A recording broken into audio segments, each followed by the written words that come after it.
நாள் முழுவதும் நாம் இறைவனின் அன்பினை மறந்து நமது பாவத்தால் அவரை விட்டு வழிமாறி ஊதாரி மனிதர்களாய் பிரிந்து சென்ற நேரங்களுக்காக மனம் வருந்தி மன்னிப்பு வேண்டுவோம். மேலும் வரவிருக்கின்ற இந்த புதிய ஆண்டு நமக்கும் நமது குடும்பத்திற்கும் நமது சமுதாயத்திற்கும் ஆண்டவரின் இரட்டிப்பான ஆசீர்வாதங்களை அள்ளிக் கொடுக்க இந்த நேரத்திலே மன்றாடுவோம்.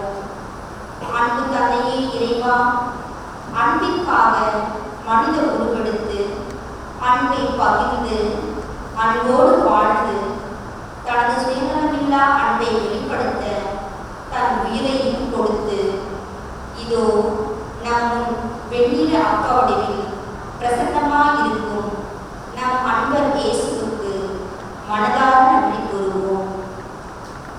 இந்த அருமையான நேரத்திலே இந்த வருடம் முழுவதும் நம் ஒவ்வொருவரோடும் இறைவன் உடனிருந்து காத்து வந்ததற்கு நன்றியாகவும் நாம் தெரிந்தோ தெரியாமலோ செய்த பாவங்களுக்கு மன்னிப்பு வேண்டியும் இனி நாம் சந்திக்க இருக்கின்ற ஆண்டு வளமையானதாகவும் இறைவனின் ஆசீர்வாதங்கள் நிரம்ப பொழியும் ஆண்டாக அமையும் வேண்டி நாம் அனைவரும் ஒரே குடும்பமாய் கூடியிருக்கின்றோம். எனவே பக்தி நிறைந்த உள்ளத்துடன் இவ்வழிபாட்டில் பங்கு பெறுவோம். அன்பு நெஞ்சங்களே, நம் ஆண்டவர் இயேசு கிறிஸ்து அனைத்தையும் கடந்தவர், முற்றிலும் துறந்தவர். எனவே தாம் கடவுளின் மகனாயிருந்தும் தனது இறைநிலையை துறந்து மனிதரானார். மாட மாளிகையில் பிறப்பதை விடுத்து மாடுகள் அடைக்கும் துருவத்திலே பிறந்தார். விடையிலிருந்த கற்களால் ஆன அரச ஆடையை துறந்து எளிய தொங்கலான ஆடை உடுத்தினார். இப்படிப்பட்ட அன்பின் மறுபுறமாய் திகழும் நம் ஆண்டவரும் நம் சிந்தனை, சொல், செயல் என அனைத்தையும் ஒன்றுபடுத்தியவர்களாய் ஆராதித்து புகழ்வோம்.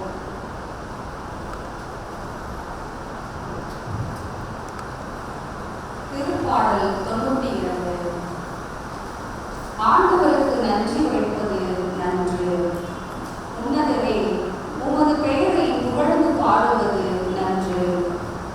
காலையில் உமது பேரன்பையும் இரவில் உமது வாக்கு பிழாமையையும் 10 நரம்பு வீணையோடும் தம்போடு சுரமண்டல இசையோடும் எடுத்துரைப்பது நன்று. ஏனெனில் ஆண்டவரே, உம் உயர்ந்த செயல்களால் என்னை மகிழ்வித்தீர். உம் வலிமைமிகு செயல்களை குறித்து நான் மகிழ்ந்து பாடுவேன். ஆண்டவரே, உம் செயல்கள் எத்துணை மேன்மையானவை, உம் எண்ணங்கள் எத்துணை ஆழமானவை. அறிவிலிகள் அறியாததும் மூடர் உணராததும் இதுவே. கொல்லார் புல்லை போன்று செழித்து வளரலாம், தீமை செய்து பூத்து கொடுக்கலாம். ஆனால் அவர்கள் என்றும் அழிவுக்குரியவரே. நீரோ ஆண்டவரே என்றுமே உயர்ந்தவர்.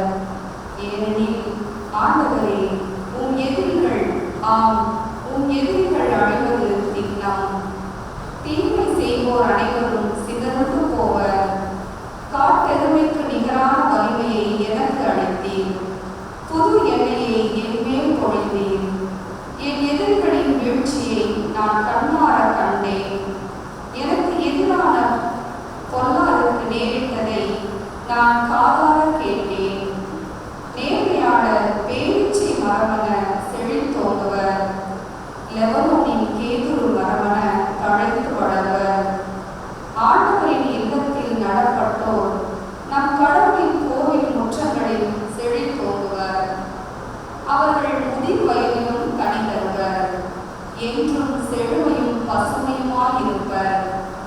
ஆண்டவர் நேர்மையுள்ளவர், அவரே என் பாறை, அவரிடம் அநீதி ஏதுமில்லை என்று அறிவிப்பர்.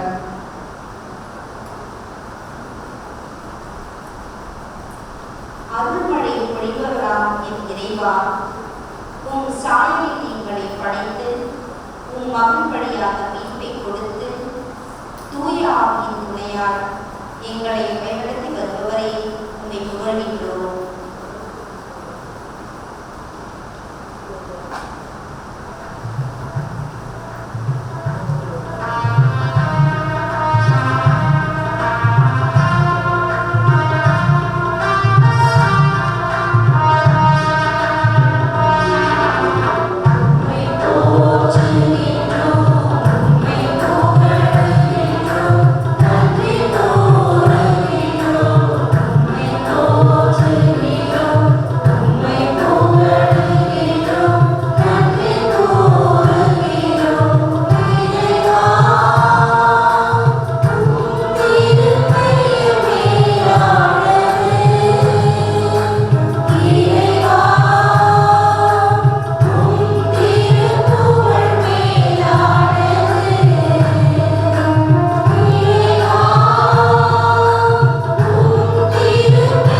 இந்த ஆண்டு முழுவதும் நாங்கள் பெற்றுக்கொண்ட உமது அளவில்லாத ஆசைகளுக்காகவும் நாங்கள் உம்மை விட்டு விலகி போனாலும் எங்களோடு உடனிருந்து தாய் தன் குழந்தையை தேற்றுவது போல் எம்மை தேற்றினவரே உம்மை புகழ்கின்றோம்.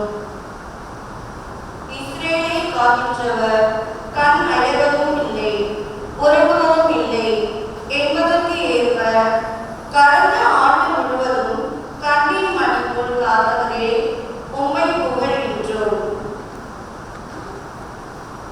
கடவுள் தன்மையை உடனேறி கடவுளுக்கு இணையாயிருக்கும் நிலையை பற்றி கொண்டிராமல் மனுவை எடுத்து எங்களுக்கு முன் மாதிரியாக வாழ்ந்து காட்டினீரே உம்மை புகழ்கின்றோம்.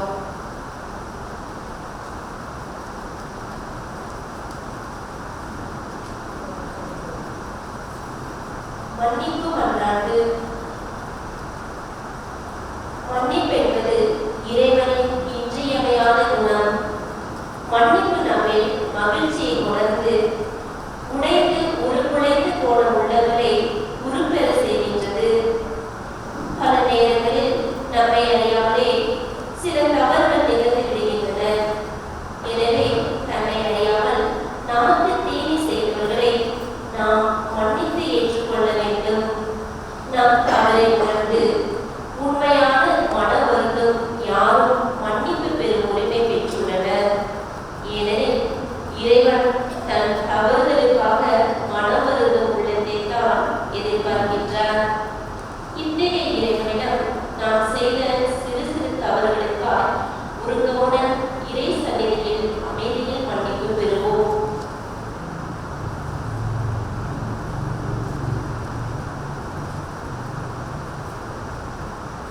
ஆண்டவராகிய கடவுள் நமது பாவங்களை மன்னிக்கிறவராகவும் அவற்றை மறைக்கிறவராகவும் மீண்டும் அவற்றை நினையாதவருமாய் உள்ளார். 7 முறை அல்ல, 7 முறை 70 முறை மன்னியுங்கள் என்று நமக்கு கற்றுத்தந்த ஆண்டவர் சிலுவையில் அறைந்த வேளையில் தமது தந்தையிடம், தந்தையே இவர்களை மன்னியும், ஏனெனில் இவர்கள் தாங்கள் செய்வதில் இன்னது என்று தெரியாமல் செய்கிறார்கள் என்று கூறி தான் கற்பித்த மன்னிப்பை வாழ்ந்து காட்டினார். இதனால்தான் நாம் பிறரை மன்னிக்க கடமைப்பட்டவர்கள் என்று கற்றுத்தந்தார். அவர் கற்றுத்தந்த வேண்டுதலில் எங்களுக்கு தீமை செய்தோரை நாங்கள் மன்னிப்பது போல் எங்கள் குற்றங்களை மன்னியும் என்று சொல்லி வைத்தார். நாம் பிறரை மன்னியாத போது நமது மன்னிக்கப்பட்ட பாவங்களும் மீண்டும் கணக்கில் எடுக்கப்படும். இந்த 2024 ஆண்டு முழுவதும் நாம் செய்த தவறுகளை, குற்றங்களை, மன்னியாமை, கோபங்கள், மனக்கசப்புகள், வைராக்கியங்கள், வார்த்தையினால் பிறரை காயப்படுத்திய செயல்கள், அவதூறாக பேசியவைகள், கீழ்ப்படியாமை, சுய பெருமை, தவறுதலாக பிறரை குற்றப்படுத்துதல், இது போன்ற பலவிதமான செயல்களால் ஆண்டவரை வருத்தப்படுத்திய செயல்களை நினைத்து மனம் வருந்தி மன்னிப்பு வேண்டுவோம். ஒவ்வொரு மன்றாட்டுக்கு பிறகும் ஆண்டவரை நீங்கள் குற்றங்களை மன்னியும் என்று சொல்வோம்.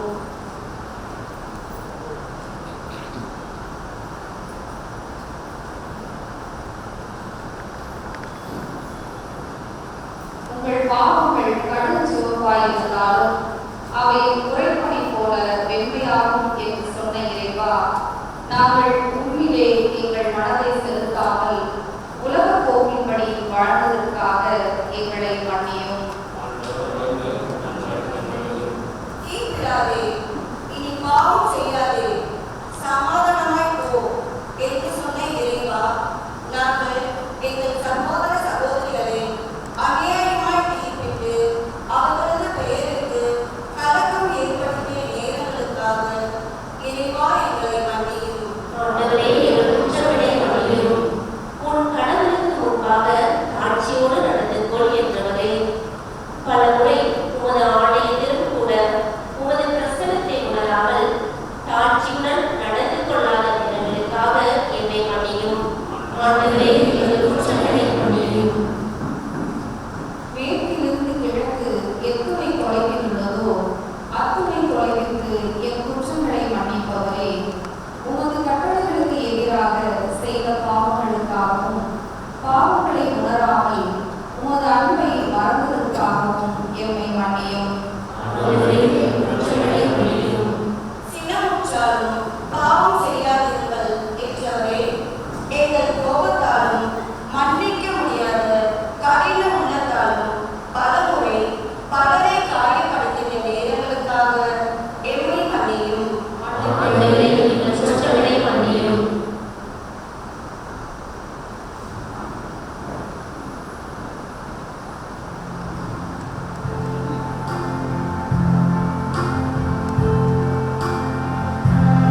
நாளில் இன்னும் சிறிது நேரத்தில் காலை பதிக்கப் போகிறோம்.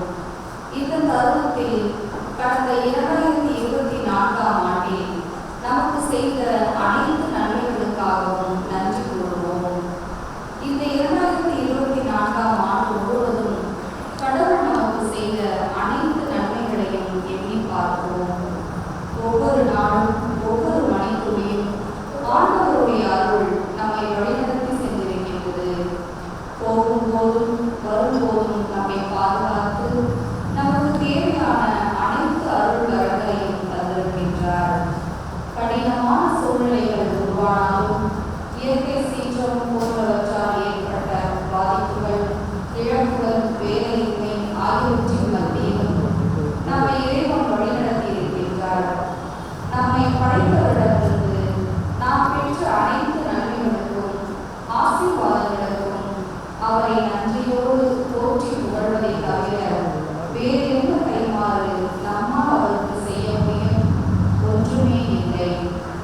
எப்பொழுது மகிழ்ச்சியாக இருங்கள், இடைவிடாது இறைவனிடம் மன்றாடுங்கள், எல்லா சூழலிலும் நன்றி கூறுங்கள். இறைவனின் பேராசீரால் அந்த ஆண்டு ஒரு நிறைவான ஆண்டாக அமைந்தது. இந்த ஆண்டிலே நடந்த நிகழ்வுகளை ஒரு சில மணித்துளிகள் நம் கண்முன் கொண்டு வருவோம். இன்று ஆண்டின் இறுதி நாள். 2024ஆம் ஆண்டின் கடைசி ஒரு மணி நேரம் நம்மை உருவாக்கி நாளும் பொழுதும் காத்து கொண்டிருக்கும் உன்னத தேவனின் உண்மையுள்ள பிரசனத்தில் ஆழ்ந்திருக்கின்றோம். அமைதியில் இறைவனோடு உரையாடுவோம். இந்த ஆண்டு முழுவதும் நிகழ்ந்த எல்லாவற்றையும் நினைத்து பார்ப்போம்.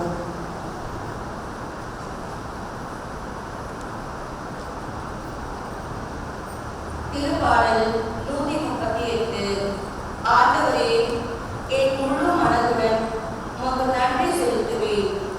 தெய்வங்கள் முன்னிலையில் உம்மை புகழ்வேன். உம் திருக்கோவிலை நோக்கி திரும்பி உம்மை தாழ்பணிவேன்.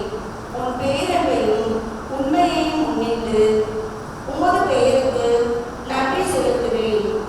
ஏனெனில் அனைத்திற்கும் மேலாக உம் பெயரை உம் வாக்கையும் மேன்மையுற செய்துள்ளீர். நான் மன்றாடிய நாளில் எனக்கு செவி சாய்த்தீர். என் மனதிற்கு வலிமை அளித்தீர்.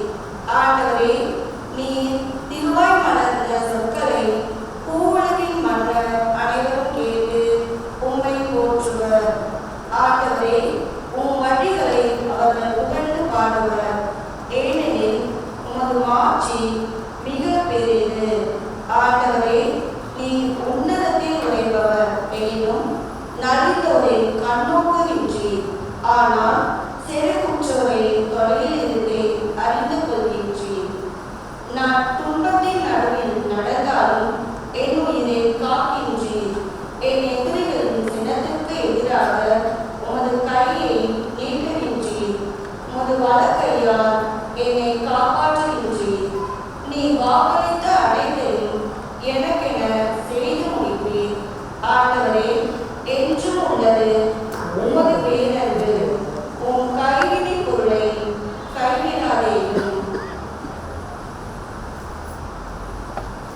நீங்கள் கூற வேண்டிய பதில், தந்தையே உமக்கு நன்றி செலுத்துகின்றோம். சாதாரண மண்ணால் எங்களை உமது சாயலில் உருவாக்கி எங்களின் அத்தனை தேவைகளையும் நாங்கள் கேட்கும் முன்னே நிறைவேற்றி எங்களை பாதுகாத்து பராமரித்து வரும் எல்லாம் உள்ள தந்தையே உமக்கு நன்றி செலுத்துகின்றோம். ஆற்றலாலும் அல்ல, வல்லமையாலும் அல்ல, உம்முடைய ஆவியாலேயே ஆகும் என்றவரே, உமது மகன் இயேசு கிறிஸ்துவின் வழியாக எங்களை பாவங்களிலிருந்து மீட்டு புது வாழ்வு வழங்கியதற்காகவும் தூய ஆவியின் கனிகளையும் கொடைகளையும் எங்கள் மீது பொழித்து நாங்கள் என்ன செய்ய வேண்டும், எப்படி செய்ய வேண்டும் என்பதை ஒவ்வொரு நாளும் அறிவுறுத்தி கொண்டிருப்பதற்காக உமக்கு நன்றி கூறுகின்றோம். தந்தையே, உமக்கு நன்றி செலுத்துகின்றோம். காற்றையும் கடலையும் அடக்கியவரே என் இறைவா, இந்த வருடத்தில் ஏற்பட்ட எல்லா இயற்கை சீற்றங்களிலிருந்தும் எம்மை பாதுகாத்து விடுவித்தீரே. உமக்கு நன்றி கூறுகின்றோம். தந்தையே உமக்கு நன்றி செலுத்துகின்றோம். எமது குடும்பத்தில் நாங்கள் பல்வேறு துன்பங்களால் சோர்ந்த தருணத்தில் நல்ல அன்பனாக ஆசானாக இருந்து வழிகாட்டியதற்காகவும் தீராத நோய்களினால் அவதிப்பட்ட நேரங்களில் சிறந்த மருத்துவராக இருந்த நேரங்களுக்காகவும் நல்லதொரு வேலை வாய்ப்பினை தந்ததற்காகவும் ஒருவர் மற்றவரை புரிந்து வாழும் நல்ல வாழ்க்கை துணையை தந்ததற்காகவும் இன்னும் சொல்ல முடியாத அளவுக்கு பல்வேறு நன்மைகளை ஆனதினமும் தந்து கொண்டிருக்கும் ஆண்டவரே உமக்கு நன்றி கூறுகின்றோம். தந்தையே உமக்கு நன்றி செலுத்துகின்றோம். எமது திருச்சபையின் வழியாக பல நல்ல வழிகளை நாங்கள் பின்பற்றுவதற்கு ஏற்றவாறு தந்து கொண்டிருப்பதற்காகவும் எதிர்நோக்கின் திரு பயணிகளாக நாங்கள் ஒவ்வொருவரும் பயணிக்க எங்களது திரு அவையின் தலைவர்கள் வழியாக வாழ்வழிக்கும் வார்த்தைகளையும் சீர்தூக்கி பார்க்கும் சிந்தனைகளையும் நாங்கள் செவிமடுத்து வாழ்வாக்க வழிவகை செய்ததற்காக உமக்கு நன்றி கூறுகின்றோம். நன்றி செலுத்துகின்றோம்.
திருப்பாடல்கள் 67.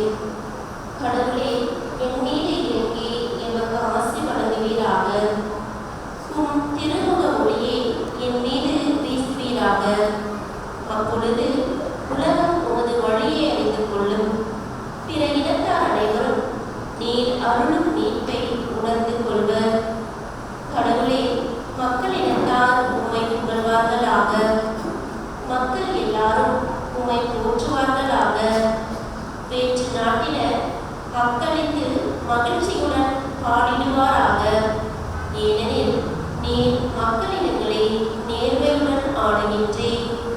உலகின் நாடுகளை வழிநடத்துகின்றீர். கடவுளே, மக்களினத்தார் உம்மை புகழ்வார்களாக. மக்கள் எல்லாரும் உம்மை போற்றுவார்களாக. நாடினம் தன் பலனை ஈந்தது. கடவுள் நமக்கு ஆசி வழங்கினார். கடவுள் நமக்கு ஆசி வழங்குவாராக. உலகின் கடை எல்லை வரை வாழ்வோர் அவருக்கு அஞ்சுவாராக.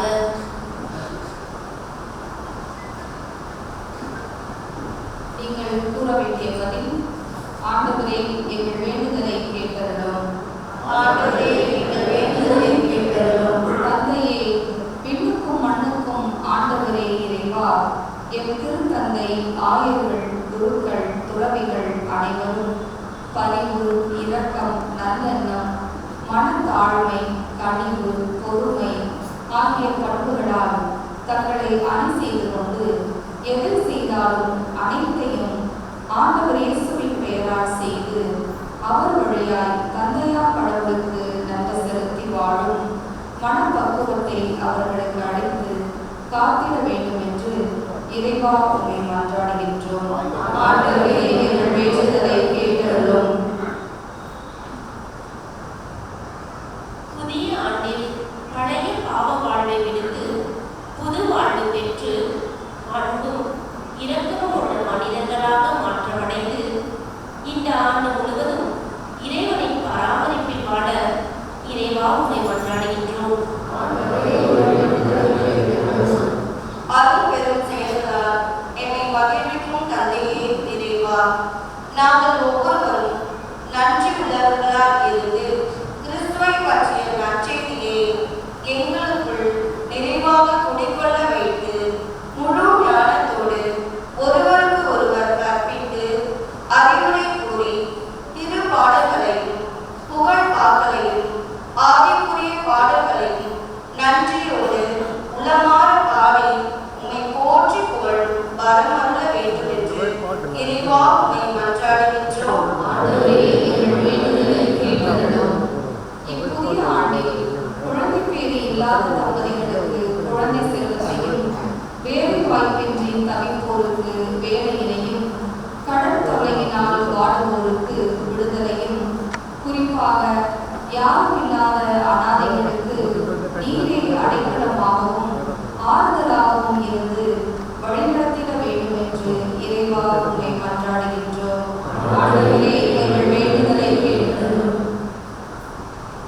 சென்ற இடமெல்லாம் நன்மை செய்தவரே, நாங்களும் இப்புதிய ஆண்டில் எங்களுக்கும் பிறருக்கும் சமுதாயத்திற்கும் இயற்கைக்கும் எதிராக செயல்படாமல் நன்மைகள் மட்டுமே செய்யக்கூடியவர்களாக விளங்கிட இறைவா உம்மை மன்றாடுகின்றோம். வேண்டுதலை கேட்டருளும். ஆண்டவரே,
ஆண்டவரே, என் மன்றாட்டுக்கு செவி சாய்த்தருளும்.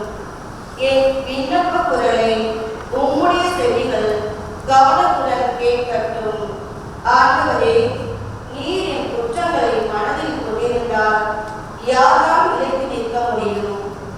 நீரோ மன்னிப்பு அளிப்பவர், மனிதரும் உமக்கு அஞ்சி நடப்பர். ஆண்டவருக்காக ஆவலுடன் நான் காத்திருக்கின்றேன். என் நெஞ்சம் காத்திருக்கின்றது. அவரது சொற்களுக்காக ஆவலுடன் காத்திருக்கின்றேன். விடியலுக்காய் காத்திருக்கும் காவலரை விட, விடியலுக்காய் காத்திருக்கும் காவலரை விட என் நெஞ்சம் என் தலைவராகிய ஆண்டவருக்கு ஆவலுடன் காத்திருக்கின்றது. இஸ்ரேலே, ஆண்டவரையே நம்பியிரு. பேரன்பு ஆண்டவரிடமே உள்ளது. மிகுதியான மீட்பு அவரிடமே உண்டு. எல்லா தீவினைகளிலும் இஸ்ரேலை மீட்பவர் அவரே.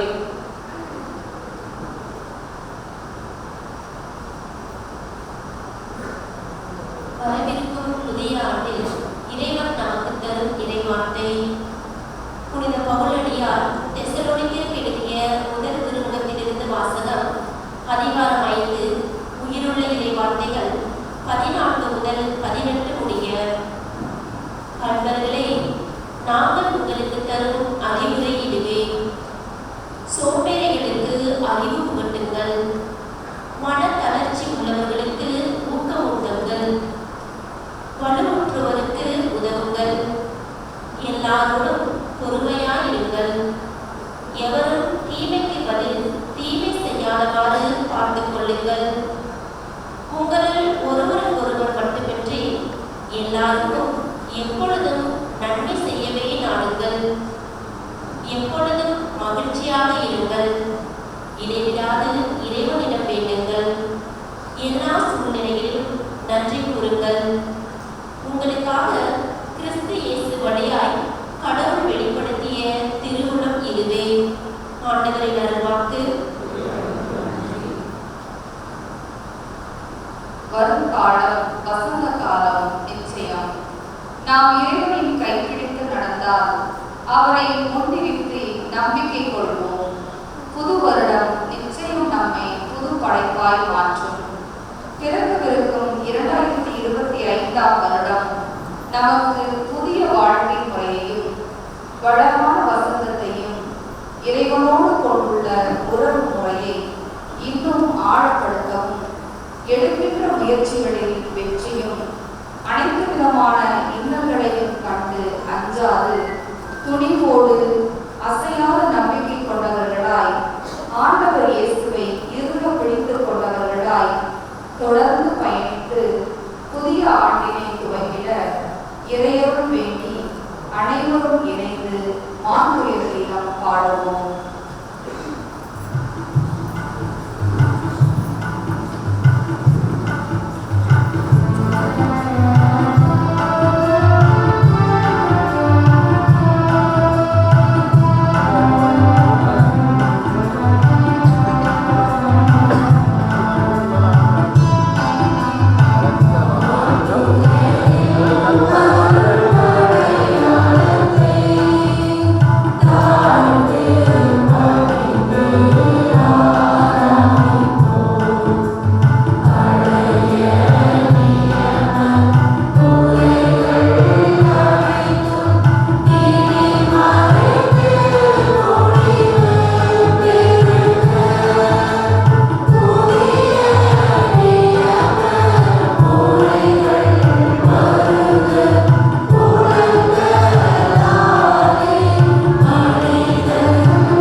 வாழ்ந்தார்.